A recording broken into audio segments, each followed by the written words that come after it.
Don't miss the tea. Subscribe now. Girl, pour the wine. No, fill it to the brim. You are absolutely not going to believe the week I have had. You know that whole saga with the truck, right? The one I thought was finally over. Oh, honey, buckle up, because the drama has escalated to levels that even I couldn't predict. It is pure, unadulterated chaos, and I am literally vibrating with rage right now. Okay, let me rewind because I know I told you bits and pieces, but you need the full tea to understand why I am about to lose my mind. So go back to December. Remember when I was in my rugged, outdoorsy era and decided I needed an old truck? I found this guy, let's call him Sleazy Steve, selling this vintage pickup. It looked cool, okay? It had character. I go to meet this guy and he is just selling it hard. He's got the smile, the firm handshake, the whole I wouldn't steer you wrong attitude. We get to the topic of smog. Now you know I don't know jack about cars, so I ask him point blank, does it pass smog? Because we live in California, and if it doesn't pass smog, it's basically a giant paperweight. Steve looks me dead in the eye and swears up and down, oh yeah, it runs clean, just smogged it recently. No issues. It'll pass with flying colors. Like a dummy, I believed him. We signed the bill of sale, and yes, there was that little box that said as is. He made a big show of pointing to it, saying, standard procedure. I signed it. I didn't think it meant this truck is illegal to drive. So I drive off. Fast forward a few days, I take it to the smog shop. The mechanic comes out wiping grease off his hands, and he just looks at me with pity. He goes, ma'am, this thing isn't gonna pass smog in a million years. I'm like, what? The guy said it runs great. The mechanic laughs. He pops the hood and points to this empty space in the engine bay. See that? That's where the smog equipment is supposed to be. It's not just broken, it's missing. Someone ripped it out. And that's when I realized I had been completely scammed. I felt my stomach drop into my shoes. It turns out because it's an old truck, I didn't even know it was supposed to have that equipment in the first place, let alone that it was gone. Steve totally played me. He knew. There is no way he didn't know. He sold me a truck that had been gutted. So naturally, I try to call Steve. Straight to voicemail, I text him. Nothing. He ghosted me faster than that guy from Tinder last month. I was fuming. I was crying. I felt so stupid. But then the rage set in. And you know what happens when I get mad? I get investigative. I turned into a legal scholar overnight, girl. I was up until 4 a.m. trawling through the California Vehicle Code. I felt like Elle Woods, but in sweatpants and fueled by spite. And guess what I found? The Holy Grail. The smoking gun. California Vehicle Code Section 24007, B2. Let me recite it for you because I have practically tattooed it on my brain. The seller is required to provide evidence of compliance with the smog requirements at the time of delivery. Boom. It doesn't matter if I signed as is. It doesn't matter if I signed away my firstborn child.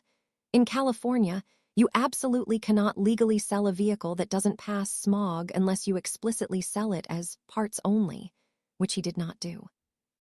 The law says the seller is responsible for the smog certificate, period.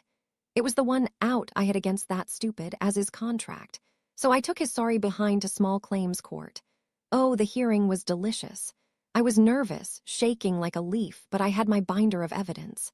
Steve showed up looking smug, probably thinking he could just wave the as-is paper and the judge would tell me to kick rocks. But then the judge looked at him and asked one simple question. The judge asks him, "Did you provide a valid smog certificate at the time of sale?" Steve starts stuttering, trying to give this sob story about how I knew it was an old truck and I bought it as is. The judge cut him off. It was beautiful. He basically said, "Sir, state law overrides your contract. You sold a vehicle without a smog certificate. You are liable." I won. I literally won. The judge awarded me the money to fix the truck and handle the nonsense. I walked out of that courthouse feeling like I was on top of the world. I was already mentally spending that money. I was going to fix the truck, get it legal, and drive past Steve's house honking the horn. I thought it was over. I really did. I thought justice has been served. But no, this is where the new tea comes in. This is why I called you. I go to the mailbox yesterday expecting maybe the check or the final paperwork. Instead, I get a notice. He appealed. The audacity. The absolute unmitigated gall of this man. He lost in small claims because the law is black and white, and instead of just paying me what he owes for scamming me, he filed an appeal. And here is the kicker, and this is the part that has me sweating. In California, when you appeal a small claims case, it doesn't just get reviewed by another judge. It goes to the Superior Court. It's a trial de novo. That's fancy lawyer talk for a whole new trial. Everything starts from scratch. The first win, gone. It's like it never happened. And now the rules have completely changed. We have to do the whole thing over again in front of a real judge in the big boy court. I am spiraling. I am stress-eating chips like it's my job, because now the stakes are different. In small claims, you aren't allowed to have a lawyer. But in Superior Court, lawyers are allowed. If he shows up with some shark of a lawyer and I show up with my binder and my frantic energy, I'm terrified they're going to twist the law around and I'm going to lose. So I have two massive questions. First, I need a lawyer. I can't do this alone again, but finding a lawyer is a nightmare. I've been Googling auto fraud attorneys, and it is the Wild West. The reviews are horror stories. He took my retainer and never called me back. Complete scam artist. How am I supposed to find someone who isn't going to just take my money and run? And second, the money. If I hire a lawyer, that's going to cost thousands. Probably more than what I sued for in the first place. The truck isn't a Ferrari, it's an old pickup. If I win the case but have to pay a lawyer $3,000, I basically lose anyway. So since this is Superior Court, can I sue him for my lawyer fees too? Is there a code for that? It feels so unfair if I have to drain my savings just to prove, yet again, that he broke the law. I'm just so tired. I feel like I'm being punished for doing the right thing. I did the research. I caught him in the lie. I went to court. I won.